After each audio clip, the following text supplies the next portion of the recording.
Halo teman-teman para pendengar dimanapun Anda berada, apa kabar semuanya? Semoga teman-teman semua diberikan kesehatan, kesejahteraan, dan kebahagiaan dimanapun teman-teman berada ya. Oke, jadi kali ini biasa kita akan bercuap-cuap teman-teman ya. Jadi beberapa waktu yang lalu saya mikir nih, di tengah hiruk-pikuk dunia saat ini, kayaknya kalau punya tanah perkebunan atau pertanian itu kayaknya asik dah. Ya, jadi kita bisa menjalani kehidupan seperti di game Harvest Moon gitu. Ini kayaknya enak gitu ya. Jadi kayak tenang gitu rasanya kita menjalani kehidupan kayak gitu kan, bertani, beternak, kita bergaul dengan kita bermain dengan hewan-hewan ternak gitu kan, terus bercocok tanam, mancing, dan lain sebagainya. Itu kayaknya asik deh ya, apalagi kalau punya, ya kalau saya punya sawah misalnya gitu ya, pengen sih melakukan hal-hal kayak gitu, pengen jadi petani atau peternak, kayaknya asik gitu. Nah cuma masalahnya adalah di negara kita ini, pekerjaan menjadi petani atau peternak itu bukan suatu pekerjaan yang bisa dibilang menjanjikan, ya kan? Ya kita tahu lah, kita lihat aja sekarang berapa banyak sih petani yang hidupnya bisa dibilang makmur gitu, atau bisa dibilang ke kelas menengah. Kayaknya jarang banget. Pun kayaknya ya petani yang hidupnya yang bisa dibilang sukses itu adalah yang punya tanah yang banyak gitu. Kalau punya tanahnya atau lahannya sedikit, ya udah tidak semakmur itu hidupnya gitu, tidak sesejahtera itu hidupnya gitu kan. Apalagi sekarang kayaknya ya kerjaan petani itu kayak dipandang sebelah mata gitu. Ternak, petani itu dipandang sebelah mata, kecuali sudah sukses banget gitu sebagai peternak baru dilihat. Sama petani juga kayak gitu, kalau udah sukses banget bisa beli mobil dan lain sebagainya, baru woi petani sukses ini. Tapi kalau kita ditanya pekerjaannya apa, saya petani, oh ya pasti gitu aja orang kan. Jadi tidak yang wih keren petani, nggak kayak gitu ya. Padahal sebenarnya petani itu kan yang menghasilkan beras untuk kita makan, ya kan. Itu loh sumber pangan kita itu dihasilkan oleh petani gitu. Harusnya petani itu yang disejahterakan, ya kan. Ya kan? Dari mana kita mendapatkan beras kalau tidak ada petani? Masa harus impor? Kalau kita impor ya petani luar negeri yang makmur hidupnya kan? Ya belum tentu sih. Tapi ya itu harusnya ya. Karena kan pangan itu adalah salah satu kebutuhan pokok kita gitu. Tapi anehnya kenapa malah kehidupan petani itu tidak terlalu sejahtera, tidak sesejahtera itu gitu guys. Padahal dia yang menghasilkan bahan makanan kita, petani, peternak itu kan. Ya peternak lumayan lah kalau peternak ya. Nah, tapi gitu bah, petani ini yang mungkin bisa dibilang ya agak miris lah melihatnya. Apalagi sekarang kita lihat ya di sekitar kita aja, lahan pertanian itu sudah semakin berkurang teman-teman, ya kan. Ya di sekitar rumah saya aja nih, dulu astaga, rumah saya kan di pinggir, saya dibilang pinggir kota lah ya. Dulu itu masih banyak banget sawah, bahkan pinggir jalan, sepanjang jalan itu kita bisa lihat sawah. Nah sekarang pemandangan sawah itu sudah tergantikan dengan ruko, pertokoan, perumahan gitu. Jadi semakin banyak lahan pertanian yang beralih menjadi lahan perumahan dan bangunan-bangunan lain gitu. Ini kan menunjukkan bahwa ya petani itu kalau ada kesempatan dia menjual tanahnya, dia lebih memilih untuk menjual tanahnya gitu. Jadi kan miris gitu ya. Dan mirisnya lagi adalah ketika lahan pertanian ini sudah semakin berkurang, sudah banyak beralih menjadi lahan pemukiman dan pertokoan dan bangunan-bangunan lain, justru ada wacana untuk menambah lahan perkebunan. Bahkan juga ada juga wacana untuk membuka hutan untuk digunakan sebagai lahan pangan dan juga energi, untuk menghasilkan pangan dan energi. Gitu. Jadi ada wacana dari menteri ya untuk membuka hutan menjadi lahan pangan dan energi. Kan dari presiden juga ada tuh wacananya tuh, untuk menambah jumlah lahan kelapa sawit. Karena katanya impor kelapa sawit itu sangat penting, sangat membantu perekonomian negara ini. Ya betul sih, karena semakin banyak perkebunan kelapa sawit tentunya semakin banyak menyerap tenaga kerja, ya kan?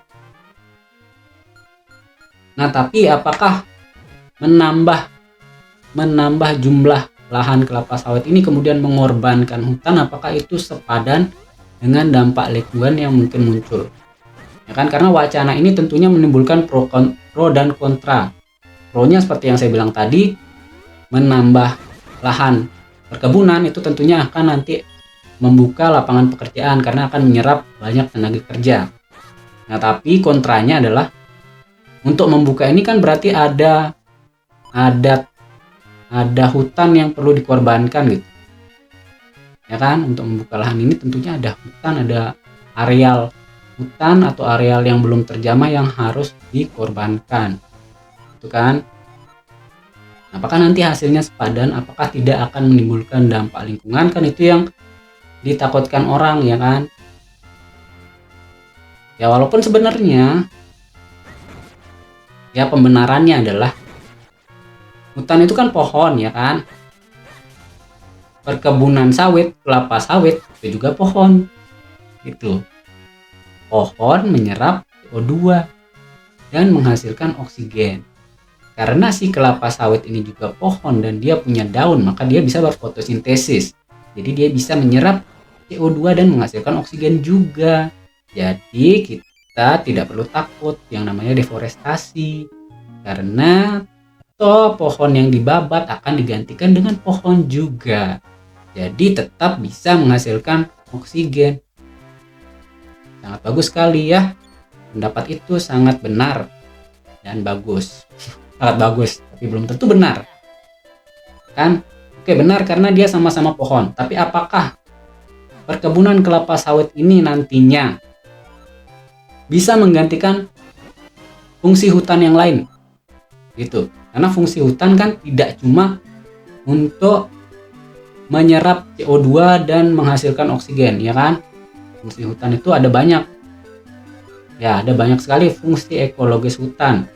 Contohnya, hutan bisa sebagai tempat untuk menyimpan cadangan air. Yang kedua, hutan bisa berfungsi untuk melindungi keberagaman flora dan fauna. Ya kan? Karena hutan itu terdiri dari berbagai macam tanaman, tumbuhan, berbagai macam flora, dan juga dia menjadi rumah bagi banyak sekali hewan liar. Yang kedua. Yang ketiga tentunya dia bisa mencegah erosi pada tanah. Dia bisa menjaga kesuburan tanah. Dia bisa menjaga iklim, suhu di bumi. Gitu. Nah, apakah fungsi-fungsi ini nantinya bisa digantikan oleh si perkebunan kelapa sawit ini? Apakah ketika hutan ini dibabat dan digantikan oleh kelapa sawit, perkebunan kelapa sawit, nantinya perkebunan kelapa sawit ini bisa menjadi rumah bagi hewan-hewan yang tergusur rumahnya? Kan karena sebelumnya kan dia tinggal di hutan nih, hutannya dibabat diganti kelapa sawit. Nah, apakah hewan-hewan liar yang tadinya tinggal di hutan itu nanti bisa juga tinggal di perkebunan kelapa sawit ini? Itu kan pertanyaan besarnya ya, salah satunya yaitu memang sama-sama pohon, tapi apakah bisa menggantikan fungsi hutan ini gitu guys? Ya kan? Nah, sementara kelapa sawit juga ya walaupun ya hasil perkebunannya itu memang menguntungkan bisa dibilang ya. Bahkan negara ini menjadi salah satu pengekspor kelapa sawit terbesar di dunia gitu. Nah, tapi apakah itu sepadan dengan dampak lingkungan yang terjadi? Kan tidak kan? Apalagi kelapa sawit itu kita tahu adalah tumbuhan yang banyak sekali menyerap air dan unsur hara gitu. Jadi dia membutuhkan banyak sekali air.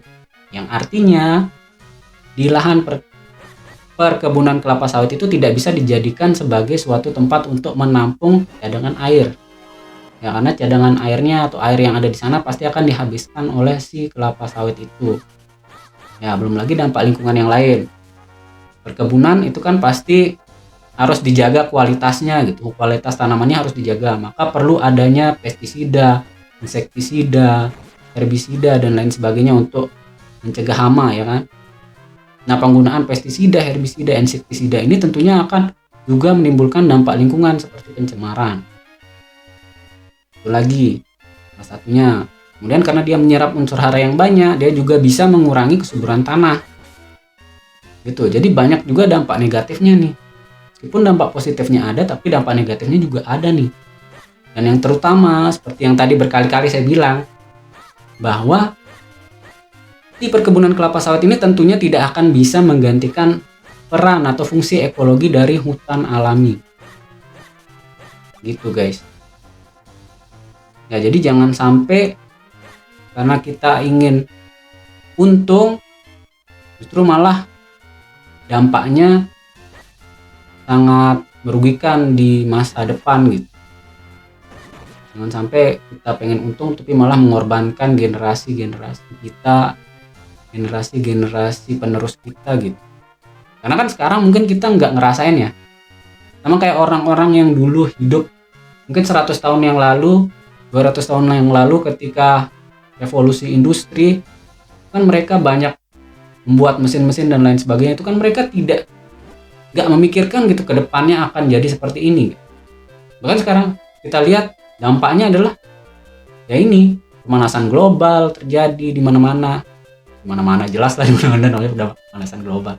Jadi dampaknya itu pemanasan global misalnya kan. Ya orang zaman itu 100 tahun yang lalu, 200 tahun yang lalu mungkin tidak akan kepikiran itu, nggak akan peduli dengan itu gitu. Ya kan, tapi kita yang merasakan sekarang gitu. Ya, perubahan iklim sekarang terjadi ya sangat terasa sekali gitu. Ya kan, dampaknya pemanasan global, sekarang suhu semakin tinggi gitu.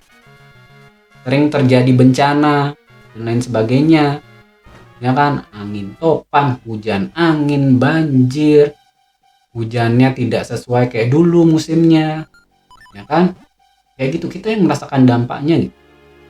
Jadi kalau misalnya sekarang kita tidak menjaga hutan, misalnya melakukan pembukaan lahan dengan sembarangan, ya nanti takutnya ya generasi penerus kita yang merasakan gitu. Itu aja, jangan sampai kita menyesal karena sudah mengeksploitasi alam dengan sebesar-besarnya demi keuntungan sendiri gitu. Jadi ya bukan berarti saya menolak ini ya pembukaan lahan gitu, tapi bagaimana pembukaan lahan itu dilakukan dengan sebijak mungkin gitu. Dan harus sesuai undang-undang. Undang-undangnya kan sudah ada nih untuk perlindungan lahan ya. Lahan hutan, terutama hutan itu kan sangat penting lah bagi ekosistem alam lagi, hewan-hewan dan juga tumbuhan. Ya kan, karena dia menjaga hewan-hewan liar, dia adalah rumah bagi hewan liar. Sekarang kan sering kita dengar ya, ada berita hewan liar masuk ke pemukiman warga. Apakah benar seperti itu? Apakah bukan warga yang masuk ke pemukiman hewan liar? Ya kan? Nah kayak gitu. Jadi jangan sampai kita memikirkan keuntungan kita sendiri tapi tidak memikirkan makhluk lain juga gitu. Karena kan kita perlu alam untuk tetap hidup kan. Jadi jangan sampai kita terlalu mengeksploitasi alam sehingga kita tidak bisa memanfaatkannya di masa depan. Justru di masa depan malah rusak gitu. Begitulah. Jadi kita kan tetap harus memelihara alam ini, menjaga alam ini. Karena seperti yang leluhur kita bilang dulu, ajarkan dulu, bahwa untuk hidup damai, aman, sentosa di dunia ini, ada 3 hal yang harus kita lakukan. Yaitu kita harus menjalin hubungan yang harmonis dengan Tuhan yang Maha Esa atau Sang Pencipta. Yang kedua, kita harus menjalin hubungan yang harmonis dengan manusia, sesama manusia. Yang ketiga, kita harus menjalin hubungan yang harmonis dengan alam dan lingkungan sekitar kita.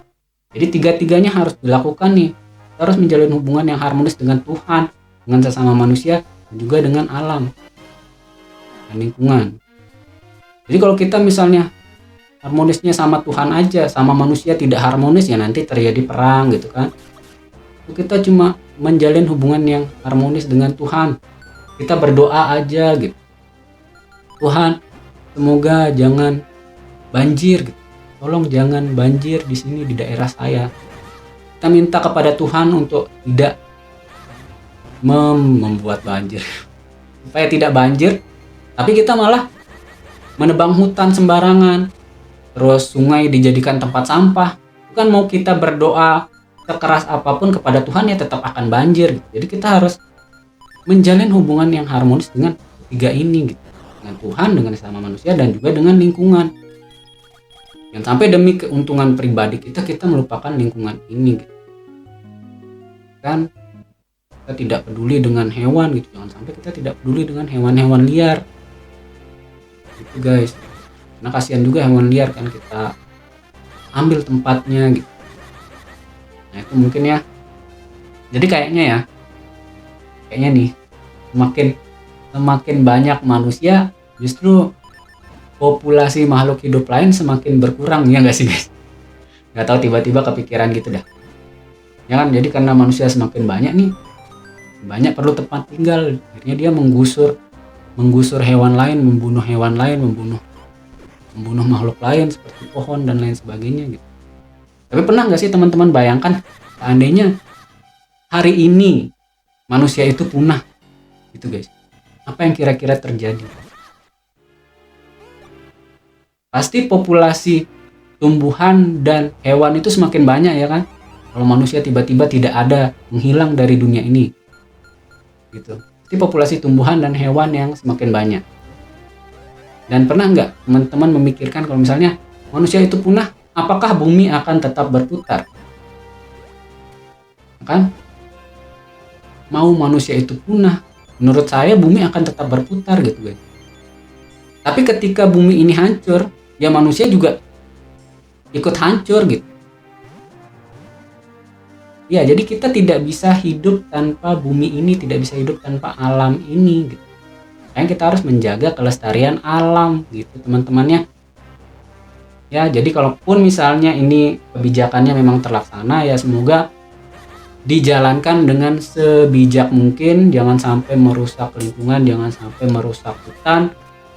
Jangan sampai menghancurkan ekosistem yang sudah ada, jangan sampai ada hewan yang tersakiti, jangan sampai ada hewan yang akhirnya punah karena ini.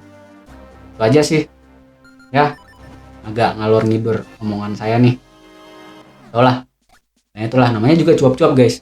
Jadi itu guys ya kita ya seperti yang tadi saya bilang, kita ulangi aja lagi ya. Kalau kita ingin hidup aman, damai, sejahtera di dunia, maka kita harus menjalin hubungan yang harmonis dengan Tuhan, dengan sesama manusia, dan juga dengan alam sekitar kita. Jadi itu teman-teman ya. Mungkin itu aja cuap-cuap untuk episode kali ini. Semoga bermanfaat untuk teman-teman semua, dan maaf apabila ini terlalu sangat kacau tata bahasanya ya. Udahlah ya, namanya juga cuap-cuap. Yang penting ya mudah-mudahan teman-teman apa istilahnya ya, mengerti apa yang mau saya sampaikan, bisa menangkap pesan saya gitu. Jadi semoga teman-teman bisa ya menangkap pesan saya yang saya sampaikan di cuap-cuap episode kali ini. Ya ngomong apa sih, itulah pokoknya teman-teman ya. Terima kasih yang sudah mendengarkan, kita akan bertemu lagi di episode-episode selanjutnya. Dadah ciao.